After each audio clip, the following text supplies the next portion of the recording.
분상제 아파트 실거주 의무 폐지를 논의할 수 있는 기회가 사실상 한 번 남았습니다.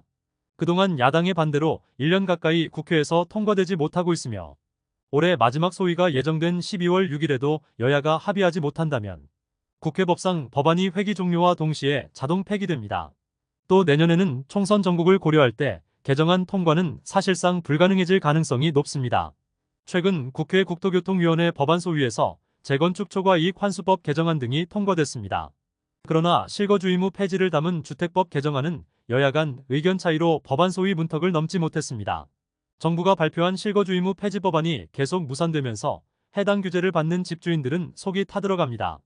광명 소재 아파트를 분양받은 계약자는 당시 견본주택에서 실거주 의무가 풀린다고 홍보하는 현수막도 있었고 부동산에서도 실거주 의무가 풀리지 않을 리가 없다고 말하기에 계약을 했다며 일생일대 의사결정에 영향을 준 정부는 책임을 회피하고 있어 잠이 오지 않는다고 밝혔습니다. 실거주 의무 폐지 희망은 국회 국민동의 청원에도 올라왔습니다. 청원인은 실거주 의무가 폐지된다는 정부의 약속을 믿고 청약을 받았지만 아직도 폐지가 안 되면서 계약금은 물론 중도금까지 날리게 됐다며 자금 여력이 부족해 전세를 놓아야 하는 실수요자들이 억울한 피해가 생기지 않도록 대책을 마련해달라고 했습니다.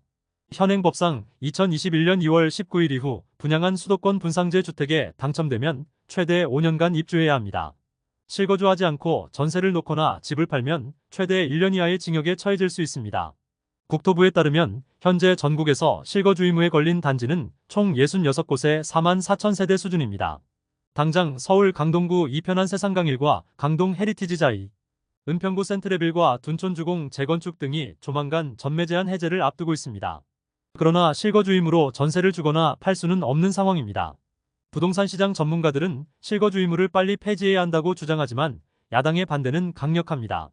더불어민주당 의원은 청약 당시 실거주 의사가 있음에도 불구하고 떨어진 사람과 형평성 등을 감안했을 때 정책을 폐지하려면 합리적이고 구체적인 이유가 있어야 한다고 했습니다.